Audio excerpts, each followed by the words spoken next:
मैं आपका chemistry teacher Umesh. आज हम एक और बाई नेम रिएक्शन लेकर आए हैं जिसका नाम है विलियमसन सिंथेसिस। ये basically second chapter alcohol phenyl ether का टॉपिक है, लेकिन हेलो एल्केन हेलो एरीन में भी एक आध रिएक्शन एनसीईआरटी एक्सरसाइज में है जिनमें हमको इसकी जरूरत पड़ेगी, तो इसको हम अभी पढ़ लेते हैं। तो विलियमसन सिंथेसिस क्या है? तो it is a reaction in which alkyl halide reacts with sodium alkoxide. RX means alkyl halide reacts with sodium alkoxide to give ROR plus NaH. This is ether. Williamson synthesis is a method for the preparation of ether. In this reaction, we treat alkyl halide with sodium alkoxide. In this reaction, alkyl halide should be 1 degree, always 1 degree, and this may be 1 degree, 2 degree or 3 degree. Example, R की जगह हम CH3 लगा सकते हैं, X की जगह पर Cl।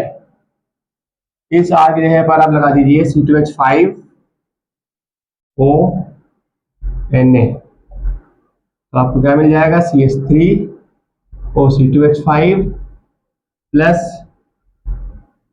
NaBr। This is the reaction which involves an SN2 mechanism.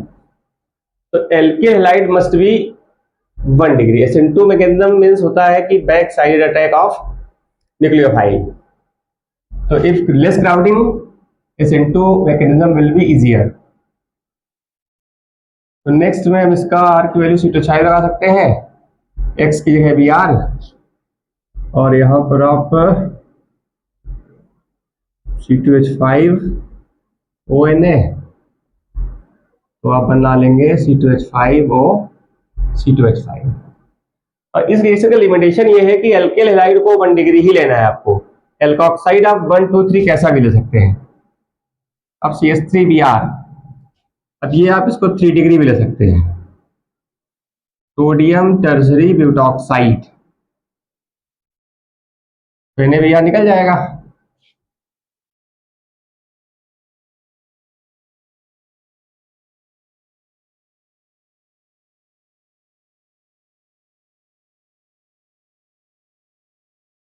तो अगर आपको इस ईथर को बनाना है मेथिल टर्सेब्यूटिल ईथर, तो आपको हमेशा और हमेशा एल्कोक्साइड को 3 डिग्री ही लेना है, और जो आपका एल्किल हैलाइड है ये हमेशा 1 डिग्री ही लिया जाएगा। एल्किल हैलाइड को 3 डिग्री नहीं ले सकते, नहीं तो ये विलियमसन सिंथेसिस नहीं होगा, बल्कि एक एलिमिनेशन रिएक्शन हो जाएगा, डिहाइड्रोहेलोजनेशन। और यहाँ पर हम इस R की जगह पर C6H5 भी लगा सकते हैं, फेनिल ग्रुप। तो अगर हम यहाँ पे CH3Br ले लें, यहाँ C6H5 ले लें, C6H5ONa, यहाँ पर C6H5 नहीं लगा सकते हैं, तो क्या बन जाएगा? CH3O C6H5 methyl phenyl ether, anisole भी कहते हैं इसको, प्लस NaBr। तो Williamson synthesis is a method for the preparation of ether. In this reaction, we treat alkyl halide to sodium alkoxide. Or what is the limitation of this reaction? So alkyl halide always must be 1 degree, and alkoxide may be 1 to 3 degree. For example, जैसे इस product को आपको बनाना है, तो you have to take alkoxide and 3 degree, not alkyl halide 3 degree. If you will take 3 degree alkyl halide, product will be not this. Product will change. Okay.